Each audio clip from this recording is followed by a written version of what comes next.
Tanggal 22 Februari 2024, saya bersama 10 jurnalis dari Jayapura, Timika, dan Nabire mendapat kesempatan berkunjung ke Java Integrated Industrial and Port Estate atau JIP di Gresik, Jawa Timur untuk melihat dari dekat pabrik smelter PT Freeport Indonesia.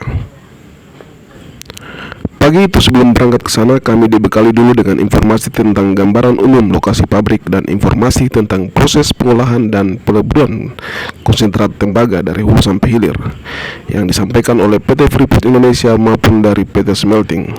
Setelah itu kami melakukan perjalanan dari Surabaya ke JIP Gresik. JIP adalah kawasan terintegrasi pertama di Indonesia dengan total area 3.000 hektar yang terdiri dari kawasan industri, pelabuhan umum multifungsi, dan merupakan kawasan percontohan bagi pengembangan industri di Indonesia. Kawasan ini resmi ditetapkan sebagai kawasan ekonomi khusus KEK Gresik melalui Peraturan Pemerintah Republik Indonesia Nomor 71 Tahun 2021 tentang kawasan ekonomi khusus Gresik yang ditandatangani Presiden Republik Indonesia Joko Widodo pada tanggal 28 Juni 2021. Kawasan ekonomi khusus Gresik yang dibangun dengan konsep efisiensi biaya logistik tersebut menggabungkan infrastruktur yang mencakup pelabuhan dalam, pelabuhan kering, dan akses tol ke berbagai saluran distribusi pasar domestik dan internasional. Kawasan ekonomi khusus Gresik saat ini juga telah memiliki 19 tenan atau badan hukum yang menyewa dalam areal KEK itu. Kawasan ekonomi khusus ini telah merealisasikan investasi sebesar 33,2 triliun dan mampu menyerap tenaga kerja hingga sebanyak 14.000 orang. Nah, salah satu tenan yang menyewa kawasan ini adalah PT Freeport Indonesia untuk pembangunan proyek fasilitas pengolahan dan pemurnian konsentrat tembaga atau dikenal dengan sebutan smelter. Luas areal yang disewa PT Freeport Indonesia untuk pabrik smelter ini adalah 100 hektar.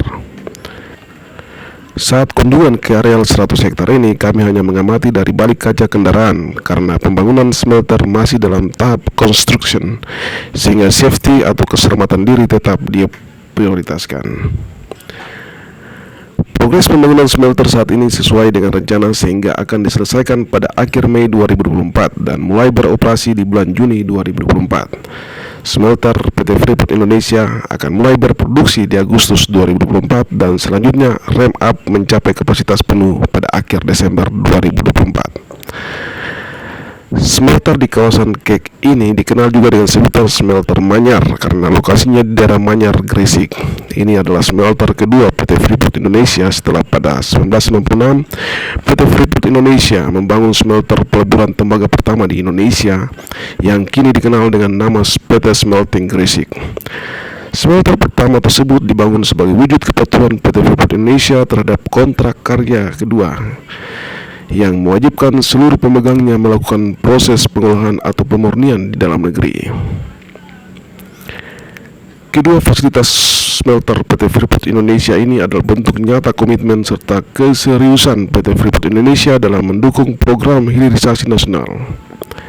Kedepannya PT Freeport Indonesia dan pemerintah Indonesia akan terus bahu-membahu agar kedua smelter dapat memberi manfaat semaksimal mungkin bagi semua pihak melalui berbagai upaya seperti mempertahankan iklim investasi yang sehat dan memperluas industri-industri hilir yang siap menyerap hasil olahan tembaga PT Freeport Indonesia. Terima kasih PT Freeport Indonesia untuk kesempatan yang diberikan bagi saya untuk melihat simbol kemajuan dan inovasi. Ini bukan sekedar cerita tentang perjalanan, tetapi tentang kerja keras, teknologi, dan seni. Tapi ini juga tentang dedikasi, tantangan, dan kepuasan dalam menghasilkan yang terbaik bagi bangsa dan negara Republik Indonesia. Saya Abi Yomung, salam.